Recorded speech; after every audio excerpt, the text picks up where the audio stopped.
Okay, so hello everyone. My name is Jason. I'm a Course in Miracles student and a channeler. And I'm coming on today to give a daily dose of hope.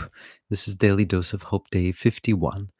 And the Daily Dose of Hope is something that I was guided to do to come on and give a daily dose of hope as the days are getting wackier and wackier. Things are getting stranger and stranger on the surface, you might say.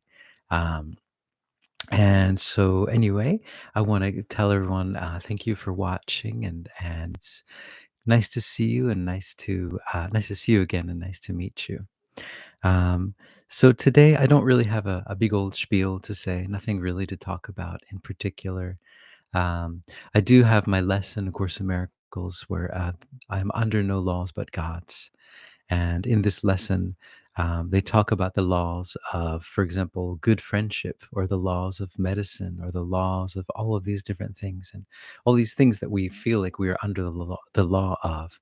And it means that we identify with our body.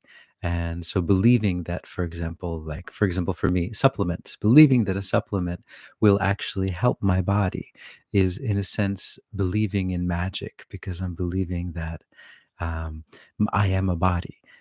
But believing that the supplements will help my body is just more believing in the illusion, right? So you're just buying into the illusion. But in actuality, if you would like to heal yourself or get healthier or whatever it is you want to do, you can create that with your own mind. Um, and realizing that you are spirit, and you are God, your creator source. You are an extension of God's love here, in that sense. Um, that's so recently I've stopped taking supplements. Although I am taking, I was fine. It tastes really good. Um, magnesium in the form of what's called. I don't know if it's popular in other countries now. I'm not sure.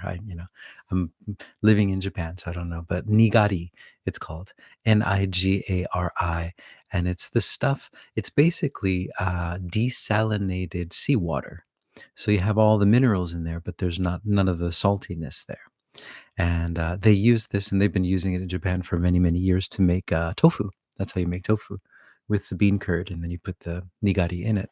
But recently, it's become a big thing.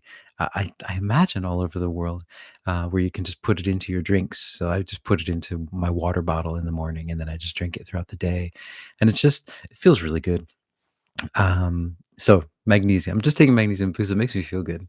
And again, so I guess I'm not a perfect Course in Miracles student in that sense.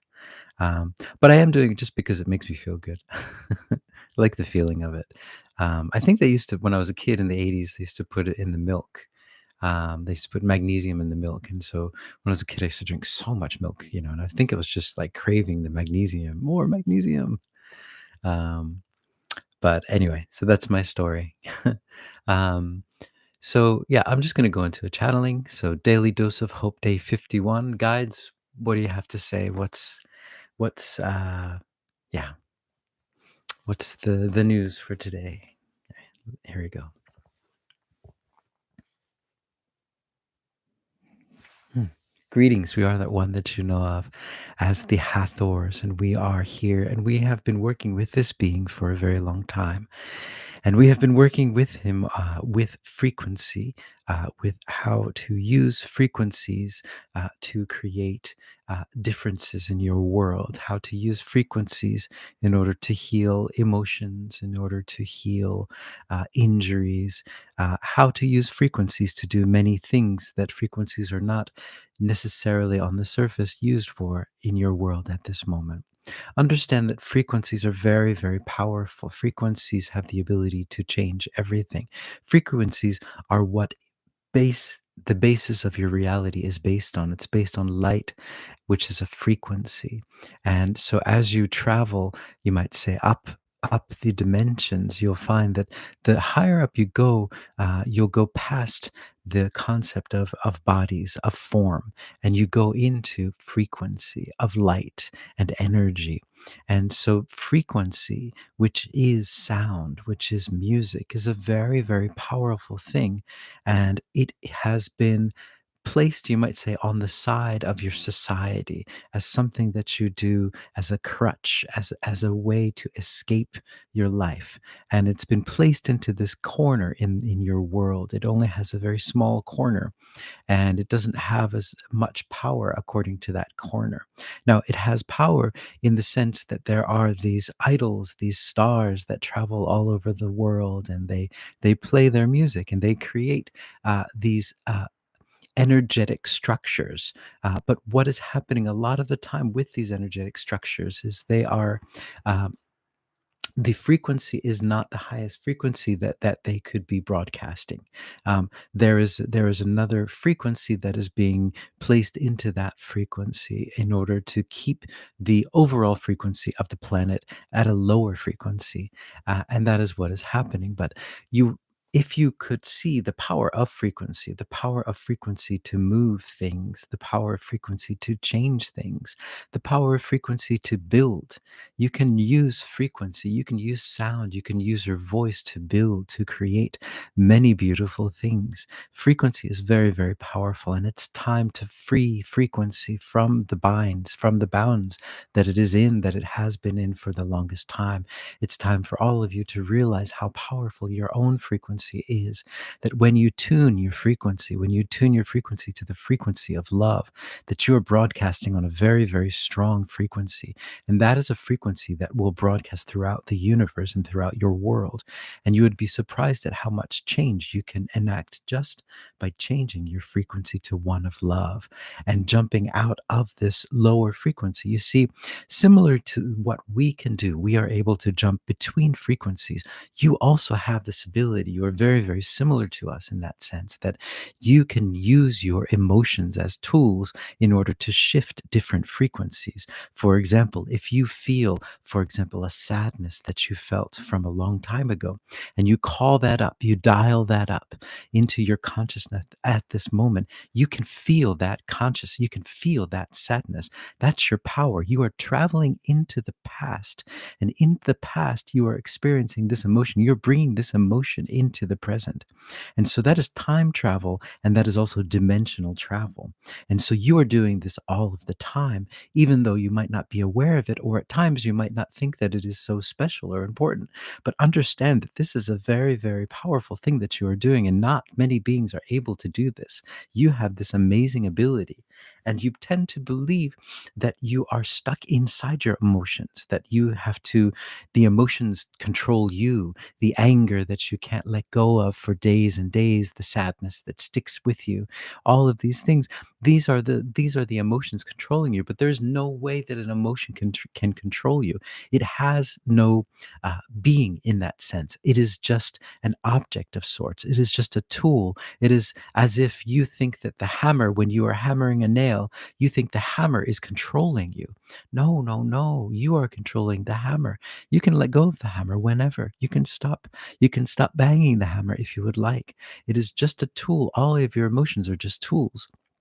And when you feel like you are underneath the emotion, you are tricking your mind. You're tricking your mind into thinking that you are that emotion. It is impossible for you to be an emotion. It is impossible. That is an impossibility. It is impossible for you to be the hammer. Although uh, you could use your imagination to believe that you were the hammer, but still, you are not the hammer. You are source energy expressing itself on this planet. And the emotions are there as tools, as present for all of you, as presents to experiment with and to create with. They're very, very powerful tools. They are tools of travel through time and through dimensions.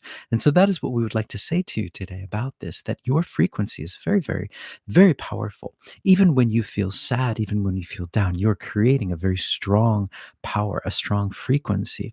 And you can use these frequencies to create things. But the first step is to be aware of these frequencies. So in order for you to start using them as a tool, you have to start realizing where you begin and where the hammer begins. So where you end and where the hammer begins, for example. So where you end and where the anger begins. So understanding where these emotions are coming from. And once you understand where they're coming from, then you can look at them from a third person point of view and say, ah, look, I am angry. Ah, look, I am sad. Ah, look, I am despondent. Ah. And once you're able to look at yourself from a third person point of view, then you get the higher perspective. And then you can let go. Then you can let go of that anger and you see that, I am just holding on to this. I can let go of it. And at first, it will take time, but over time, it will take less and less time. And then you'll be able to start using these emotions to travel through time. And this is what we would say, that once you get to that point, start to travel. You can travel into the future, you can travel into the past. The emotions are the fuel, and they are also the portal that help you to travel through these different dimensions. And so we would we would ask if you are so inclined to experiment with time travel using your emotions. We are the Hathors.